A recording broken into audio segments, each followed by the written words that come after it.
வணக்கம். வெயில் காலம் வந்துருச்சுனாலே நம்ம ஊர்ல பலருக்கும் உள்ளுக்குள்ள ஒரு சின்ன பயம் எட்டி பாக்கும். என்னன்னு கெஸ் பண்ணிட்டீங்களா? ஆமாங்க, பாம்புகள் தான். திடீர்னு சம்மர்ல மட்டும் ஏன் பாம்புகள் நம்ம வீட்டுக்குள்ள வருது? இதுக்கு பின்னாடி இருக்கிற மர்மம் என்ன? அதோட எப்படி நம்ம பாதுகாப்பா சேர்ந்தே வாழ்றது? இத பத்தின ஒரு சுவாரஸ்யமான சயின்டிபிக் அலசல் தான் இது. இத முழுசா கேட்ட பிறகு பாம்புகள் மேல உங்களுக்கு இருக்கிற பார்வையே கண்டிப்பா மாறிடும். சரி, இன்னைக்கு நாம எதை பத்தியெல்லாம் பேச போறோம்னா, முதல்ல கோடைக்காலத்துல பாம்புகள், 2வது அதுங்க எங்கெல்லாம் ஒளிஞ்சிருக்கும், 3வது கட்டுக்கதைகளும் உண்மைகளும், 4வது அதோட நிஜமான குணம் என்ன, கடைசியா நம்ம வீட்டை எப்படி பாதுகாப்பா வச்சுக்கிறது. வாங்க நேரா விஷயத்துக்கு போலாம். பகுதி 1. கோடை காலத்துல பாம்புகள். இதோட பின்னணியில இருக்கிற அந்த சுவாரஸ்யமான உயிரியல் காரணத்துல இருந்து ஆரம்பிக்கலாம்.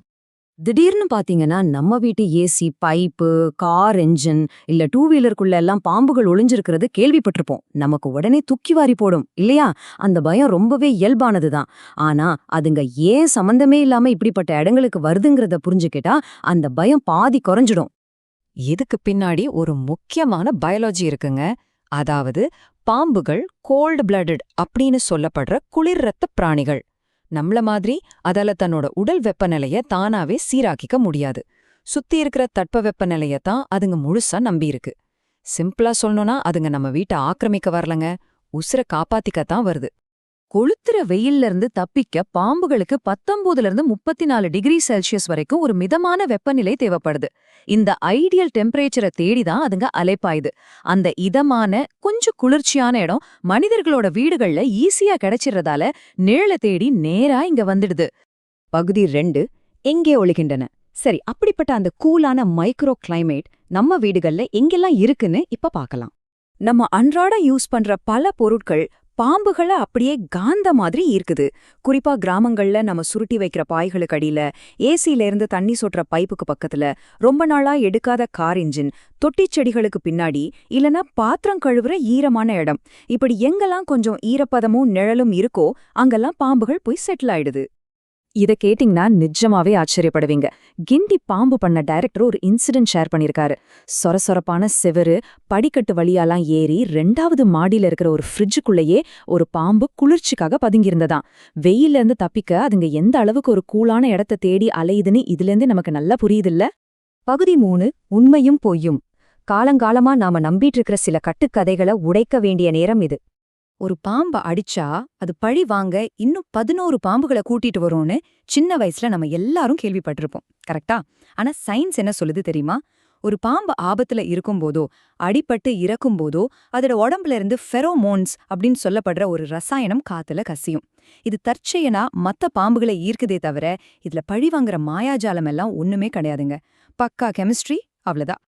இன்னொரு பெரிய கட்டுக்கதை என்னன்னா, பாம்புகள் நம்மள ஞாபகம் வச்சுக்கிட்டு துரத்தி வந்து கடிக்கும்னு சொல்றது. ஆனா உண்மையை சொல்லப்போனா பாம்புகளோட மூளை ரொம்ப ரொம்ப சின்னது. அதுங்களுக்கு அப்படி திட்டம் போட்டு பழி வாங்குற அளவுக்கெல்லாம் அறிவு கிடையாது. அதுங்க கடிக்கிறது எல்லாமே ஒரு தற்காப்புக்காகத்தான். தன்னை யாரோ தாக்க வராங்கன்னு அது பயப்படலனா நம்ம மேல அதுக்கு எந்த கோபமும் கிடையாது. அதே மாதிரி மகுடி ஊதுனா பாம்பாடும், இல்ல பச்சை பாம்பு கண்ண கொத்தும்னு நிறைய கதைகள் இருக்கு. உண்மை என்னன்னா பாம்புகளுக்கு காது கேட்காது, ஆனா பார்வை ரொம்ப ரொம்ப ஷார்ப். அந்த மகுடியோட அசைவையோ இல்ல நம்ம கைகளோட அசைவையோ அதுங்க ரொம்ப கவனமா ஃபாலோ பண்ணுது, அவ்வளவுதான். அது தற்காப்புக்காக செய்யற ஒரு விஷயத்த நாம அது டான்ஸ் ஆடுதுன்னு தப்பா புரிஞ்சுக்கிட்டோம்.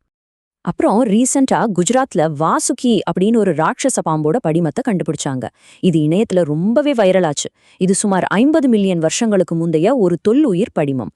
அறிவியல் படி இது ஒரு மிக பிரம்மாண்டமான கண்டுபிடிப்பு தான். ஆனா இதற்கும் நம்ம புராண கதைகள்ல வர்ற பாம்புகளுக்கும் எந்த சம்பந்தமும் கிடையாது. இதை நம்ம தெளிவா புரிஞ்சுக்கணும். பகுதி 4. உண்மையான குணம். சரி, பாம்புகளை பத்தின நிஜமான ரிஸ்க் என்னன்னு இப்ப பாப்போம். இந்த 4 அப்படிங்கிற நம்பர் உங்களுக்கு பெரிய நிம்மதியை தரும்னு நான் உறுதியா சொல்றேன். சென்னை மாதிரியான பகுதிகள்ல சுமார் 22 வகையான பாம்பினங்கள் இருந்தாலும் மனிதர்களுக்கு உயிராபத்தை ஏற்படுத்தக்கூடிய கொடிய விஷமுள்ள பாம்புகள் வெறும் 4 மட்டும்தாங்க. மத்ததெல்லாம் விஷம் இல்லாதவை, இல்லனா ரொம்ப ஆபத்து குறைவானவை. அந்த பிக் 4 விஷப்பாம்புகள் எவைன்னு பாத்தீங்கன்னா, நல்ல பாம்பு, கண்ணாடி விரியன், சுருட்டை பாம்பு, அப்புறம் கட்டுவிரியன். இதுல இந்த கட்டுவிரியன் ரொம்ப ஸ்பெஷல். ஏன்னா இது ராத்திரி நேரத்துல மட்டும்தான் ஆக்டிவா இருக்கும். இரவில் குளிர்ச்சிக்காக தரையிலேயோ பாயிலையோ நம்ம படுக்கும்போது கடிபடுறதுக்கு இதுதான் ஒரு முக்கிய காரணம். ஆனா இப்போ ஒரு சூப்பரான மாற்றம் நடந்திருக்கு. பெருநகரங்கள்ல இப்போ 90% மக்கள் பாம்பு பார்த்தா உடனே அடிச்சு கொள்றதில்ல. பயப்படுறத விட விழிப்புணர்வோட வனத்துறைக்கோ இல்ல ரெஸ்கியூ டீமுக்கோ கால் பண்றாங்க. உண்மையிலே இது ஒரு மிகப்பெரிய பாசிட்டிவான விஷயம். பகுதி 5 பாதுகாப்பு முறைகள். உங்க வீட்டையும் உங்களையும் எப்படி பாம்புகள் கிட்டந்து பாதுகாப்பா வச்சுக்கிறதுன்னு பார்க்கலாம். இதுல ரொம்ப ரொம்ப முக்கியமான ஒரு பாயிண்ட் இருக்கு. அதுதான் இரைய கண்ட்ரோல் பண்றது. உங்க வீட்டு கிச்சன் வேஸ்ட சரியா அப்புறப்படுத்திட்டீங்கனாலே எலிகள் வராது. எலிகள் இல்லனா ஆட்டோமேட்டிக்கா பாம்புகளும் வராது. அதே மாதிரி ஏசி தண்ணி சொட்டுறது சரி பண்றது, வீட்டை சுத்தி குப்பையோ கற்களோ சேராம பாத்துக்கிறது, முக்கியமா தரையில படுக்காம கட்டில்ல படுக்கிறது. இதெல்லாம் தான் மிக சிறந்த தடுப்பு முறைகள். சரி, ஒருவேளை எதிர்பாராத விதமா பாம்பை நேருக்கு நேர் பார்த்துட்டா என்ன பண்றது? ரொம்ப சிம்பிள். ஒரு 3 ஸ்டெப்ஸ் ஃபாலோ பண்ணுங்க. முதல்ல கொஞ்சம் தள்ளி பாதுகாப்பான தூரத்துக்கு போயிடுங்க. 2வது, எக்காரணத்தை கொண்டும் அதை அடிக்கவோ சீண்டவோ கூடாது. ஏன்னா அப்படி பண்ணும்போது தான் அது தற்காப்புக்காக கடிக்கும். 3வது, உடனே ஒரு 24 மணி நேர ரெஸ்கியூ டீமுக்கோ இல்ல ஃபயர் ஸ்டேஷனுக்கோ கால் பண்ணுங்க. பாம்புனாலே நமக்கு முதல்ல வர்றது பயம்தானே. ஆனா ஒரு நிமிஷம் யோசிச்சு பாருங்க. எலிகளோட பெருக்கத்தை கண்ட்ரோல் பண்றதே இந்த பாம்புகள் தான். அதுங்க மட்டும் இல்லைனா எலிகள் மூலமா பரவுற கொடிய நோய்கள் இன்னைக்கு பல மடங்கு அதிகமாயிருக்கும். நம்மள பல நோய்கள்ல இருந்து காப்பாத்துறதுல இந்த பாம்புகளோட பங்கு ஈடு இணையற்றதுங்க. நோய்கள்ல இருந்து நம்மள பாதுகாக்கிற ஒரு மாபெரும் இயற்கை அரண் தான் பாம்புகள் அப்படிங்கறது நாம இப்போ நல்லா புரிஞ்சுக்கிட்டோம். இப்போ சொல்லுங்க, பாம்புகளை பத்தின தேவையில்லாத பயத்தை விட்டுட்டு சரியான புரிதலோட அதை அணுக நீங்க தயாரா? கண்டிப்பா இருப்பீங்கன்னு நம்புறேன். இந்த சுவாரஸ்யமான அலசலோட விடைபெறு